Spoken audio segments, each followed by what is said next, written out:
Hey guys, I'm Jacob Blizzard. I'm a board-certified criminal law and criminal appeal specialist attorney practicing out of Texas.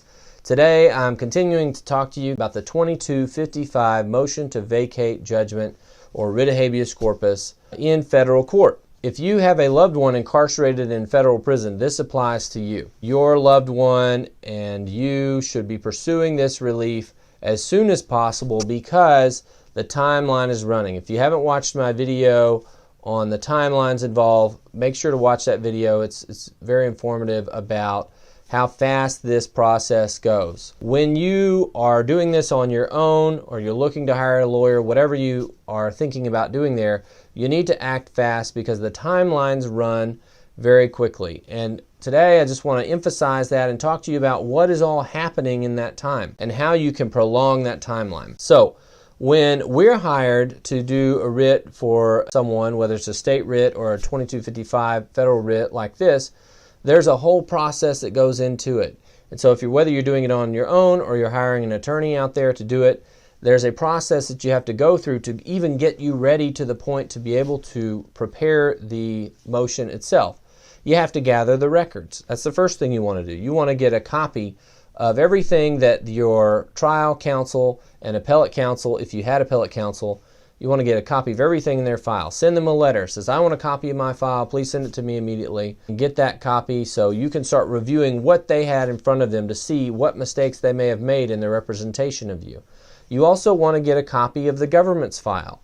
Now, there's going to be some restrictions. You can't just write to the government and expect them to hand over everything, but you can do public information requests. You can request records from federal agencies that may have been involved, state agencies that may have been involved in the investigation or prosecution of you.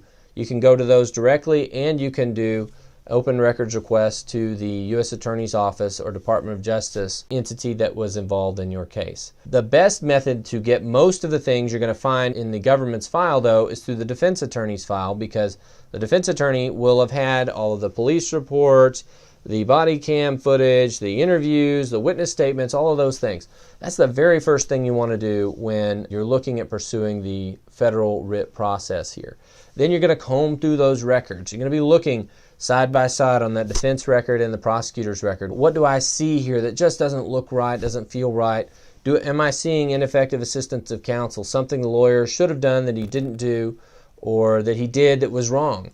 Or am I seeing some Brady material? That's exculpatory things that happen that would have shown I was less likely to be guilty.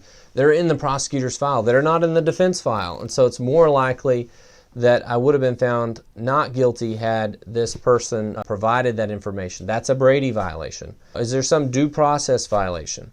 The third record you want to get is you want to get a copy of the transcripts in the clerk's record. So the clerk's record is going to be all the motions and filings that were in the case.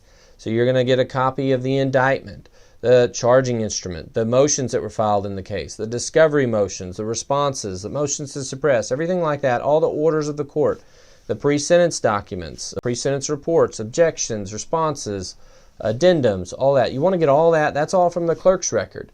You want to also get a copy of the transcripts in the case. Now, if your case didn't go up on appeal, then your case likely was not transcribed. But if your case went up on appeal, you should be able to get those transcripts from your appellate attorney. If your case didn't go up on appeal, you can order those transcripts from the court reporter that was involved in taking the plea or resolving the case to your case. And so, again, you want to act fast because you got a lot of things to go through here and you only have the 1 year to do it.